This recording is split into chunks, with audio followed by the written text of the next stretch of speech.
Hello students, आपका हमारे YouTube channel grow with grades पे स्वागत है। आज हम RRB, NTPC exams and other government exams में आने वाले इंडियन पॉलिटी के महत्वपूर्ण प्रश्नों को पढ़ेंगे। तो चलिए आज के प्रश्नों को देखते हैं। उससे पहले अगर आप इस चैनल पर नए हैं तो चैनल को सब्सक्राइब जरूर कर ले। आज का पहला प्रश्न, भारतीय संविधान में मजबूत केंद्र के साथ संघ की अवधारणा कहां से लिया गया है? भारतीय संविधान में मजबूत केंद्र के साथ संघ की अवधारणा कहां से लिया गया है? तो यह कनाडा से लिया गया है। भारतीय संविधान में एक मजबूत केंद्र के साथ संघ की अवधारणा कनाडा से ली गई है।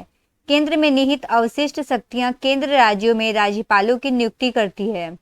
सर्वोच्च न्यायालय के सलाहकार क्षेत्राधिकार, इन अवधारणाओं को भी कनाडा से ही अपनाया गया है। अगला प्रश्न, निम्नलिखित में से कौन भारतीय संविधान का स्रोत नहीं है? बताना है इनमें से कौन जो है भारतीय संविधान का स्रोत नहीं है। तो डेनमार्क का संविधान। अगला प्रश्न, भारत द्वारा स्वतंत्रता, समानता, बंधुत्व के सिद्धांतों के लिए किस देश के संविधान पर विचार किया गया है? तो सही आंसर है फ्रांस। भारत द्वारा फ्रांस के संविधान को स्वतंत्रता, समानता और बंधुत्व के सिद्धांतों के लिए जो है विचार किया गया है। राज्य के यहां से आयरलैंड से क्या क्या लिया गया है जानते हैं। आयरलैंड से राज्य के नीति निर्देशक सिद्धांत को लिया गया है। राष्ट्रपति के चुनाव की विधि लिया गया है। राष्ट्रपति द्वारा राज्यसभा के लिए सदस्यों का नामांकन लिया गया है। वहीं बात करें ऑस्ट्रेलिया से क्या लिया गया है, तो समवर्ती सूची का विषय यहीं से लिया गया है। अगला प्रश्न, भारत के संविधान का कौन सा भाग जर्मन संविधान से प्रभावित है? बताना है भारत के संविधान का कौन सा भाग जो है वह जर्मन संविधान से प्रभावित है। तो आपात के काल के दौरान मौलिक अधिकारों का निलंबन। भारत के संविधान के आपातकालीन भाग के दौरान मौलिक अधिकारों का निलंबन जर्मन संविधान से प्रभावित रहा है। अनुच्छेद 358 में प्रावधान है कि अनुच्छेद 19 द्वारा जो हमें स्वतंत्रता के अधिकार प्राप्त हैं वे आपात की स्थिति में स्वतः निलंबित हो जाएंगे। अगला प्रश्न, भारत के लिए सरकार के अर्धसंघीय स्वरूप का क्या प्रावधान अपनाया गया था? प्रश्न है भारत के लिए सरकार के अर्धसंघीय स्वरूप का क्या प्रावधान जो है अपनाया गया था? यह कहां से अपनाया गया था? यह कनाडा से अपनाया गया था। भारत के लिए सरकार के अर्धसंघीय स्वरूप का प्रावधान कनाडा से अपनाया गया था। अर्धसंघीय सरकार की एक प्रणाली को संदर्भित करता है जहां केंद्र और राज्य के बीच शक्ति का वितरण समान नहीं होता है। अगला प्रश्न, भारतीय संविधान में कानून के शासन का विचार निम्नलिखित में से किस संविधान से लिया गया है? भारतीय संविधान में कानून के शासन का जो विचार है वह निम्नलिखित में से किस संविधान से लिया गया है? तो यह ब्रिटिश संविधान से लिया गया है। भारतीय संविधान में कानून के शासन का विचार ब्रिटेन से लिया गया है। ब्रिटेन से अन्य उधार ली गई विशेषताओं में से संसदीय सरकार है, कानून का शासन है, विधायी प्रक्रिया है, कैबिनेट प्रणाली है, एकल नागरिकता और विशेषाधिकार रिट, ये सब प्रमुख है। अगला प्रश्न, भारत के संविधान के किस भाग में भारत के नागरिकों के मौलिक अधिकार को शामिल किया गया है? तो भाग 3 में मौलिक अधिकार आते हैं। भारत के संविधान के भाग 3 में भारत के नागरिकों को मौलिक अधिकार प्राप्त किया गया है। वहीं बात करें तो भाग 3 में अनुच्छेद 12 से 35 तक जो है 6 मौलिक अधिकार हैं। अगला प्रश्न,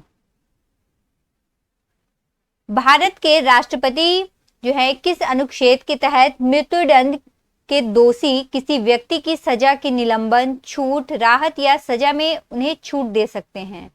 तो ये इसका प्रावधान जो है अनुच्छेद 72 के अंतर्गत है।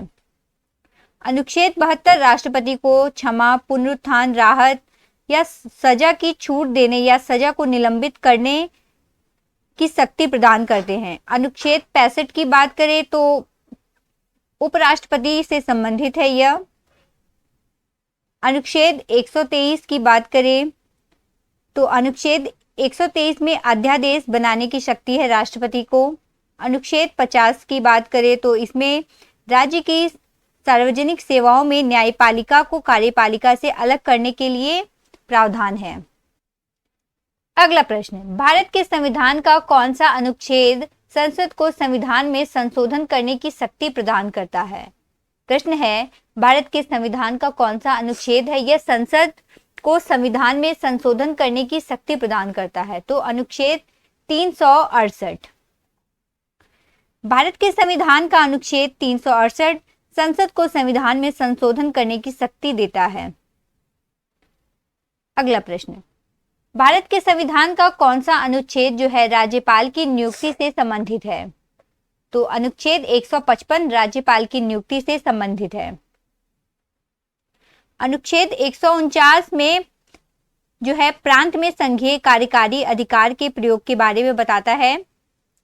149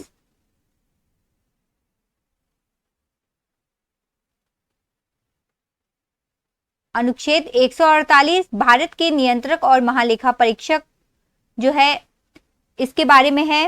अनुच्छेद 143 सर्वोच्च न्यायालय से परामर्श करने की राष्ट्रपति की शक्ति है। अगला प्रश्न, भारत के संविधान के निम्नलिखित में से किस अनुच्छेद के तहत अंतर्राज्यीय विवादों में समन्वय के लिए एक अंतर्राज्यीय परिषद का गठन किया गया है?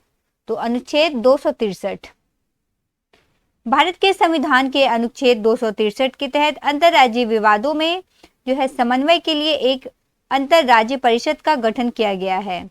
अनुच्छेद 352 की बात करें तो इसके अंतर्गत आपातकाल जो है असाधारण स्थिति जब उत्पन्न हो जाती है, देश की सुरक्षा, शांति, स्थिरता और शासन के लिए खतरा होता है तो राष्ट्रीय आपातकाल का प्रावधान है अनुच्छेद 352 के अंतर्गत। अनुच्छेद जो 356 है इसके तहत कोई राज्य सरकार संवैधानिक प्रावधानों के अनुसार कार्य करने में अगर असमर्थ हो जाती है तो केंद्र सरकार राज्य मशीनरी का सीधा नियंत्रण ले सकती है। अनुच्छेद 19 में वाक और अभिव्यक्ति की स्वतंत्रता है। अगला प्रश्न, वर्तमान में संविधान की 8वीं अनुसूची में कितनी भाषाएं जो है सूचीबद्ध है? बताना है वर्तमान में संविधान की 8वीं अनुसूची में कितनी भाषाएं हैं? तो कुल 22 भाषाएं हैं। संविधान की 8वीं अनुसूची में 22 भाषाएं हैं। 1950 में जो है शुरू में 14 भाषाओं को संविधान में शामिल किया गया था, यानी कि शुरुआत में कुल 14 ही भाषाएं थे। 1967 में सिंधी को 21वें संविधान संशोधन अधिनियम के द्वारा जोड़ा गया था और 1992 में कोंकणी, मणिपुरी और नेपाली को 7वें संविधान संशोधन के द्वारा जोड़ा गया। वहीं 2003 में 52वें संविधान संशोधन अधिनियम के द्वारा 4 भाषाओं को जोड़ा गया, जिसमें से बोडो, डोंगरी, मैथिली और संथाली थी। अगला प्रश्न, भारतीय संविधान का कौन सा अनुच्छेद जो है सार्वजनिक रोजगार के मामलों में अवसर की समानता की गारंटी देता है? प्रश्न है, भारतीय संविधान का कौन सा अनुच्छेद सार्वजनिक रोजगार के मामलों में अवसर की समानता की गारंटी देता है? इसका सही आंसर है अनुच्छेद 16। अनुच्छेद 16 लोक नियोजन के मामलों में अवसर की समानता जो है की गारंटी देता है। अनुच्छेद 15 की बात करें तो इसमें धर्म, जाति, लिंग या जन्म स्थान के आधार पर भेदभाव का निषेध किया गया है। अनुच्छेद 18 में उपाधियों के उन्मूलन के बारे में बताया गया है। अनुच्छेद 17 जो है यह अस्पृश्यता को समाप्त करता है। अगला प्रश्न, संविधान के किस अनुच्छेद के तहत भारत का सर्वोच्च न्यायालय मौलिक अधिकारों के प्रवर्तन के लिए एक रिट जारी कर सकता है? संविधान के किस अनुच्छेद के तहत भारत का सर्वोच्च न्यायालय जो है वह मौलिक अधिकारों के प्रवर्तन के लिए एक रिट जारी कर सकता है? तो यह अनुच्छेद 32 के अंतर्गत है।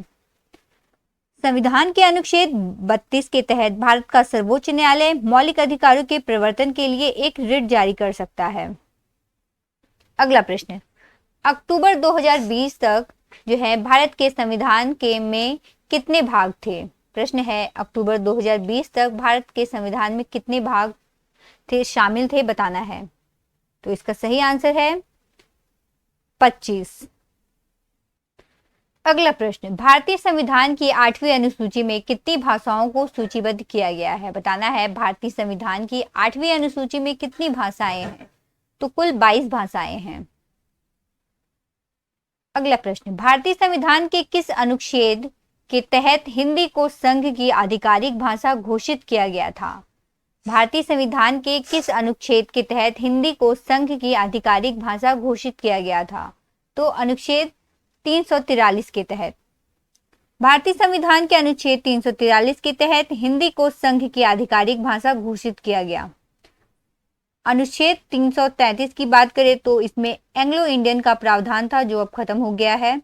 अनुच्छेद 345 में जो है संघ में आधिकारिक प्रयोजन के लिए उपयोग के लिए अधिकृत भाषा एक राज्य और दूसरे राज्य के बीच संचार के लिए जो है आधिकारिक भाषा होगी। जो 334 है अनुच्छेद, इसमें अनुसूचित जातियों और अनुसूचित जनजातियों के लिए सीटों के आरक्षण से संबंधित प्रावधान है। अगला प्रश्न, भारत के संविधान के निम्नलिखित में से कौन सा अनुच्छेद जो है राज्यों में विधान परिषद के निर्माण के लिए प्रावधान करता है?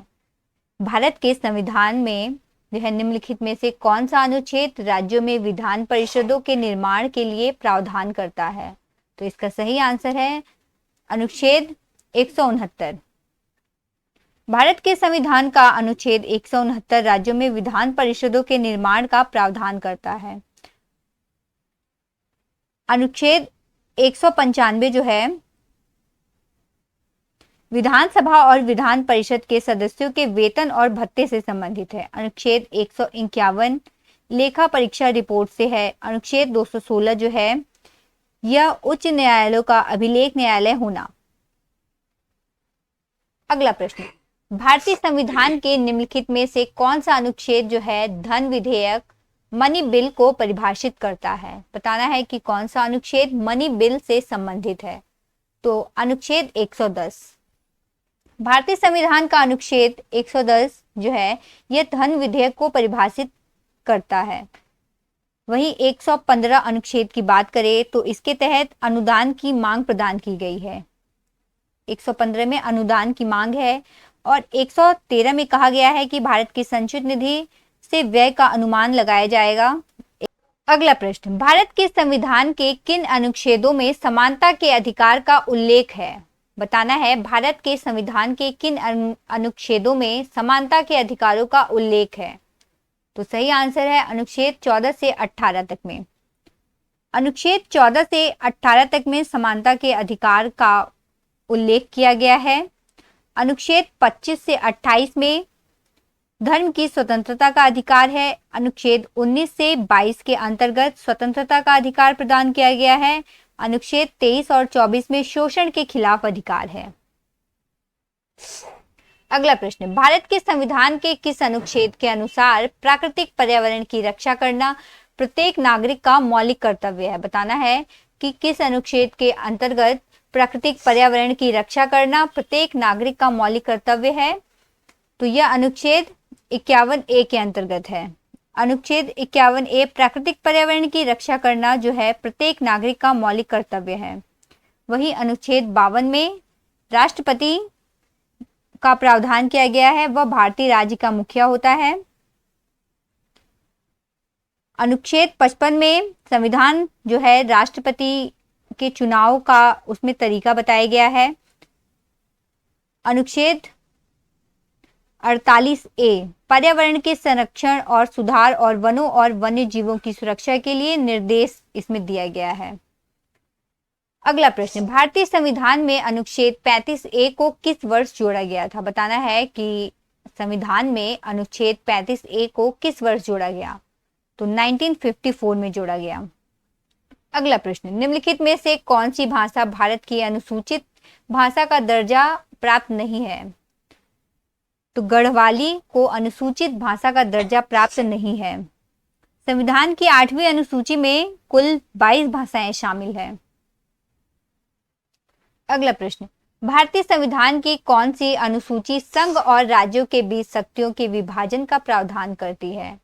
भारतीय संविधान की कौन सी अनुसूची है जो संघ और राज्यों के बीच शक्तियों के विभाजन का प्रावधान करती है? तो यह 7वीं अनुसूची है। भारतीय संविधान की 7वीं अनुसूची में संघ और राज्यों के बीच शक्तियों के विभाजन का प्रावधान है। तीसरी अनुसूची में शपथ और प्रतिज्ञान शामिल है। तीसरी अनुसूची में शपथ और प्रतिज्ञान है। चौथी अनुसूची में राज्यों की परिषद की सीटों का आवंटन है। और 8वीं अनुसूची में भारत गणराज्य की आधिकारिक भाषाओं की सूची है। अगला प्रश्न, भारतीय संविधान का अनुच्छेद 368 जो है किससे संबंधित है? तो ये संविधान के संशोधन से संबंधित है। अगला प्रश्न, भारतीय संविधान का कौन सा अनुच्छेद वित्तीय आपातकाल से संबंधित है? तो अनुच्छेद 360 वित्तीय आपातकाल से संबंधित है। भारतीय संविधान का अनुच्छेद 360 जो है यह वित्तीय आपातकाल से संबंधित है। अनुच्छेद 160 जो है यह आकस्मिकताओं में राज्यपालों के कार्यों का निर्वहन करता है। अगला प्रश्न, भारत के राष्ट्रपति पर महाभियोग की प्रक्रिया का उल्लेख भारत के संविधान में किया गया है। अनुच्छेद 61 में किया गया है। भारत के राष्ट्रपति पर महाभियोग चलाने की प्रक्रिया का उल्लेख भारत के संविधान के अनुच्छेद 61 में किया गया है। वहीं अनुच्छेद जो 30 है वह कहता है कि सभी अल्पसंख्यकों को, चाहे वे धर्म के आधार पर हो या भाषा के आधार पर हो, अपनी पसंद के शिक्षण संस्थानों की स्थापना और प्रशासन करने का अधिकार है उन्हें। अनुच्छेद जो 77 है वह भारत सरकार के व्यवसाय कर संचालन से संबंधित है। अनुच्छेद 66 उपराष्ट्रपति के चुनाव के निर्वाचन मंडल के सदस्यों से संबंधित है। अगला प्रश्न, अक्टूबर 2020 तक भारत के संविधान में कुल कितने अनुच्छेद थे? तो टोटल 448 अनुच्छेद थे। अगला प्रश्न, भारतीय संविधान का कौन सा अनुच्छेद अल्पसंख्यकों के हितों की सुरक्षा से संबंधित है? तो अनुच्छेद 29 है।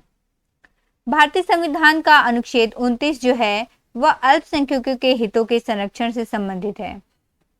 अनुच्छेद 26 धार्मिक मामलों के प्रबंधन की स्वतंत्रता, सार्वजनिक व्यवस्था, नैतिकता और स्वास्थ्य के अधीन प्रत्येक धार्मिक संप्रदाय या उसके किसी भी वर्ग को अधिकार होगा। अनुच्छेद 28 की बात करें तो कुछ शिक्षण संस्थानों में धार्मिक शिक्षा या धार्मिक पूजा में उपस्थिति के बारे में स्वतंत्रता प्रदान करता है। और अनुच्छेद 27 की बात करें तो किसी धर्म विशेष के प्रचार के लिए करों के भुगतान की स्वतंत्रता से संबंधित है। अगला प्रश्न, भारतीय संविधान का कौन सा अनुच्छेद कुछ परिस्थितियों में लोकसभा और राज्यसभा की संयुक्त बैठक का अधिकार प्रदान करता है? तो यह अनुच्छेद 108 के अंतर्गत है। भारतीय संविधान का अनुच्छेद 108 कुछ परिस्थितियों में लोकसभा और राज्यसभा की संयुक्त बैठक का अधिकार देता है। अगला प्रश्न, भारत में संघ के लिए एक मंत्री के पद की शपथ जो है किस अनुसूची में निहित है? तो यह तीसरी अनुसूची में निहित है। भारत में संघ के लिए मंत्री के पद की शपथ के रूप में तीसरी अनुसूची में निहित किया गया है। अगला प्रश्न, संविधान के निम्नलिखित में से कौन सा लेख जो है केंद्रीय बजट को वार्षिक वित्तीय विवरण के रूप में संदर्भित करता है? तो अनुच्छेद 112। अगला प्रश्न, निम्नलिखित में से किस अनुच्छेद में यह प्रावधान है कि राष्ट्रपति के आदेश से एक अंतरराज्यीय परिषद का गठन किया जा सकता है? तो यह अनुच्छेद 263 के अंतर्गत है। अगला प्रश्न, राज्य के नीति निर्देशकों का उल्लेख जो है भारत के संविधान के निम्नलिखित में से किस भाग में किया गया है? तो राज्य के नीति निर्देशक का जो उल्लेख है यह भाग 4 में किया गया है। भारत के संविधान के भाग 4 में अनुच्छेद 36 से लेकर के 51 तक में राज्य के नीति निर्देशक सिद्धांत, जिन्हें डीपीएसपी के नाम से भी जाना जाता है, भाग 4 में शामिल है। अगला प्रश्न, भारतीय संविधान के किस अनुच्छेद में पंचायतों और स्थानीय सरकारों के लिए प्रावधान है? प्रश्न है भारतीय संविधान के किस अनुच्छेद में पंचायतों और स्थानीय सरकारों के लिए प्रावधान किया गया है? तो यह अनुच्छेद 243 में है। अगला प्रश्न, भारत के संविधान का कौन सा अनुच्छेद सार्वभौमिक वयस्क मताधिकार प्रदान करता है? तो 326 प्रदान करता है। भारत के संविधान का अनुच्छेद 326 सार्वभौमिक वयस्क मताधिकार प्रदान करता है। सार्वभौमिक मताधिकार जो है यह सामाजिक स्थिति, जाति, राजनीतिक रूप, किसी अन्य प्रतिबंध की परवाह किए बिना सभी नागरिकों को वयस्क मताधिकार यानी कि वोट देने का अधिकार देता है। अगला प्रश्न, भारतीय संविधान का कौन सा अनुच्छेद जो है यह उपाधियों के उन्मूलन को सुनिश्चित करता है? तो अनुच्छेद 18 है। भारतीय संविधान का अनुच्छेद 18 उपाधियों के उन्मूलन को सुनिश्चित करता है। यह राज्य को किसी भी नागरिक या फिर गैर नागरिक को उपाधि प्रदान करने से रोकता है। अनुच्छेद 25 जो है यह अंतःकरण की स्वतंत्रता और धर्म के पेशे, आचरण और प्रचार प्रसार की स्वतंत्रता देता है। वहीं अनुच्छेद 22 जो है यह सुनिश्चित करता है कि प्रत्येक गिरफ्तार व्यक्ति पर मुकदमा चलाया जाए और उसका कानून तरीके से पर्याप्त प्रतिनिधित्व किया जा रहा है या नहीं। अनुच्छेद 23 जो है यह मानव के दुर्व्यापार और बलात् श्रम का निषेध करता है। अगला प्रश्न, भारतीय संविधान का कौन सा अनुच्छेद कहता है कि राज्य की सार्वजनिक सेवाओं में न्यायपालिका को कार्यपालिका से अलग करने के लिए राज्य कदम उठाएगा? प्रश्न है भारतीय संविधान का कौन सा अनुच्छेद कहता है कि राज्य की सार्वजनिक सेवाओं में कार्यपालिका मतलब न्यायपालिका को कार्यपालिका से अलग करने के लिए राज्य कदम उठाएगा? तो यह अनुच्छेद 50 में है। अगला प्रश्न, अनुच्छेद 243C जो है किससे संबंधित है? प्रश्न है अनुच्छेद 243C किससे संबंधित है? तो यह पंचायतों की संरचना से संबंधित है। अगला प्रश्न, निम्नलिखित में से किसे भारत के संविधान के अनुच्छेद 161 के तहत क्षमादान देने का अधिकार है? तो इसका सही आंसर है राज्यपाल। राज्यपाल के पास भारत के संविधान के अनुच्छेद 161 के तहत क्षमादान देने की शक्ति है। अनुच्छेद 161 में जो है क्षमा, राहत, सजा का छूट या सजा को निलंबित करने या कम करने की शक्ति प्रदान की गई है।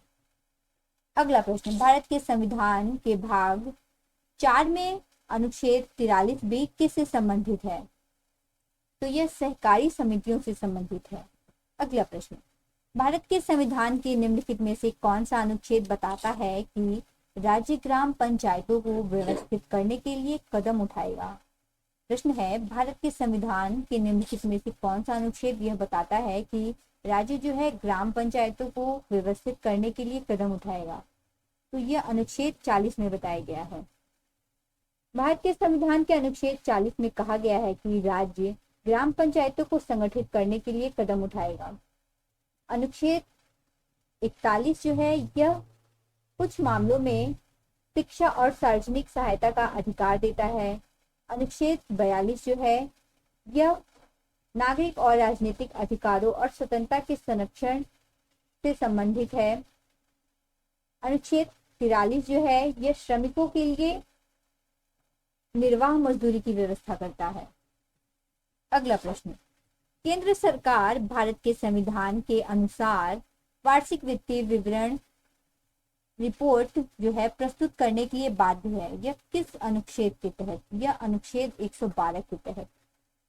केंद्र सरकार भारत के संविधान के अनुच्छेद 112 के अनुसार वार्षिक वित्तीय रिपोर्ट जो है प्रस्तुत करने के लिए बाध्य है। वही बात करें अनुच्छेद 110 की, तो इसमें धन विधेयक को परिभाषित किया गया है।